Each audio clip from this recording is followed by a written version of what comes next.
Hey, what's up, everybody? Welcome back to the Joe Rogan Experience. Today, we have a very special guest with us, the one and only Ben Shapiro. Ben, how's it going?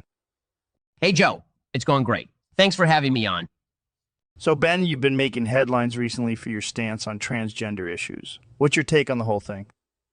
Well, Joe, I believe that biological sex is a scientific fact and that people cannot simply change their sex by identifying as a different gender. It's important to acknowledge reality and not let our emotions cloud our judgment.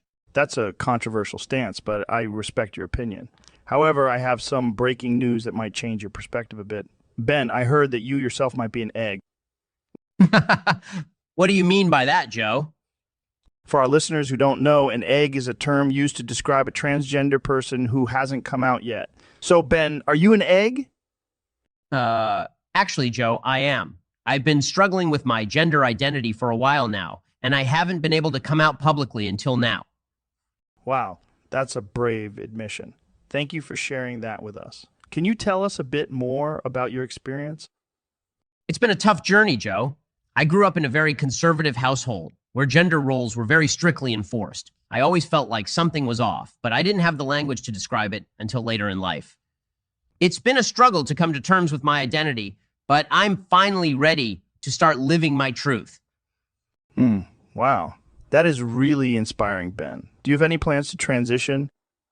At this point, I'm still figuring things out. It's a big decision, and I want to make sure I'm doing what's best for me. But I do feel like I'm finally on the right path. Okay, Ben. Should I call you Ben? Benjamina is my new name now. Thank you, sir. Wow, okay. Thanks for coming on the show. I think it's great that you are taking the time to figure out what is right for you. I wish you all the best on your journey. Thanks, Joe. I really appreciate your support. Of course, Ben. And for our listeners, let's remember that everyone deserves love and respect, no matter who they are or what they identify as. Thanks for tuning in, and we'll catch you next time on the Joe Rogan Experience.